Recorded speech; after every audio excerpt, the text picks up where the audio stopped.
Where justice seems far-fetched, when pain, agony, and resentment build up, this proves once again that mothers will do anything for their children, even if it means committing a crime and serving the time. These are 5 moms who took revenge on their child molesters. Marianne Bachmeier. Born on June 3, 1950, Marianne Bachmeier was a West German woman, popularly known for her act of revenge after she shot and killed Klaus Grabowski, the man responsible for the rape and murder of her 7-year-old daughter Anna. The act, which happened in the District Court of Lübeck, Northern Europe, in 1981, sparked serious controversies and extensive media coverage. The incident marked history in West Germany as one of the most well-known cases of vigilantism. The death of the 7-year-old happened on May 5, 1980. On that particular morning, Anna had an argument with her mother and decided to skip school. As she walked around the streets of Lübeck, she was abducted by Kallis, a 35-year-old butcher. Although Kallis wasn't a stranger to Anna, reports later revealed that she had visited his home in the past to play with his cats. It is still unknown if the 7-year-old had made a visit to Klaus's house on the day she was abducted, but she was held there for several hours, during which Klaus sexually molested and eventually strangled her with a pair of tights that belonged to his fiancée. To hide the dead body, Kallis then tied up the young girl and packed her into a box which he left on the shores of a canal. His fiancée was the one who reported the murder, which led to Kallis's arrest. The 35-year-old had been registered as a sex offender in the past for abusing 2 young girls 4 years before the murder of Anna. After that event, Klaus was subjected to a chemical castration, but he reversed it with hormone treatment. On March 6, 1981, the third day of Klaus's trial, Marianne Bachmeier smuggled a gun into the courtroom and shot Klaus with it. Reports reveal that she fired at his back 7 times. 6 of them hit the target, and he was killed instantly. Immediately after the deed was done,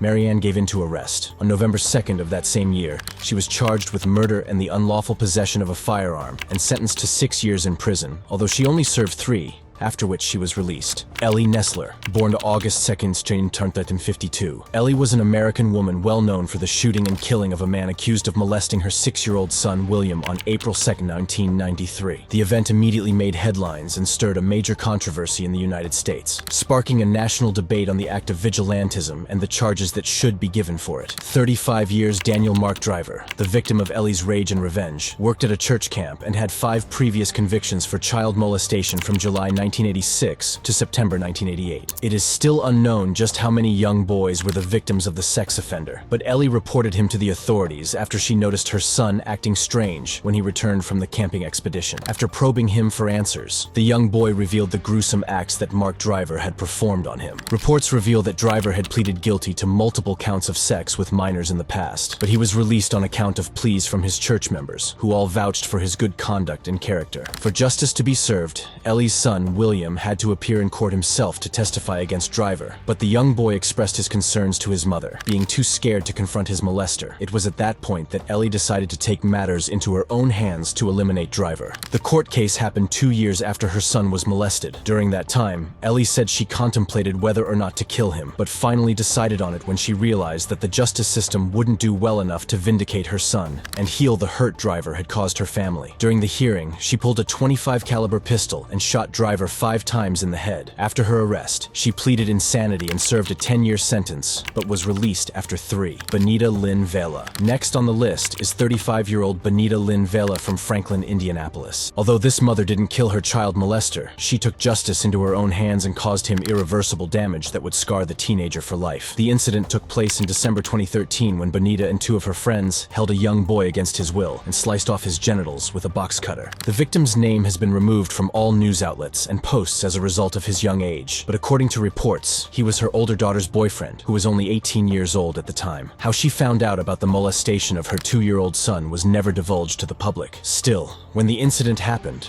it was noted that Benita was under the influence of marijuana. This might have affected her thoughts at the time, but could a mother's instinct be entirely wrong? Reports say she held the young boy captive for 3 hours, during which she interrogated him rigorously, as the victim later told the police that Benita was out of control and furious. In those 2 hours, she tied the teenager down with the assistance of 2 of her friends. There, she threatened him that she would shoot him in the head and then leave his body to be eaten by animals. She then finally gave the boy an ultimatum to either be killed and his carcass left to the wild, or to allow her to cut off his manhood. He agreed to the second, and Benita did not hold back from doing what she deemed justice. The victim of Benita's rage never admitted to the crime he was accused of, and the incident still has some hidden truths left to be uncovered. But he survived the cut and made it to a memorial hospital hospital where he was treated. Bonita, on the other hand, pleaded guilty to battery and criminal confinement, after which she was given a 16-month sentence, 10 months in confinement in her home under surveillance, and 6 months probation with anger management. Lakeisha Richmond was the mother of 2 young boys, both 9 and 8. On August 18, 2012, in Memphis, Tennessee, she reportedly beat her son's Little League football coach with a baseball bat after she heard from her boys that he had molested them. According to the kids, their coach groped them, and they weren't the only victims of his sexual abuse, as he often did the same to many other boys on the team. She attacked the baseball coach, Tony Massey, after dropping her kids off for practice one afternoon. On the sight of the young man, she flew into an uncontrollable rage and grabbed a baseball bat from the trunk of her car, which she used to beat Tony repeatedly until he bled from his head. According to Lakeisha, he kept apologizing,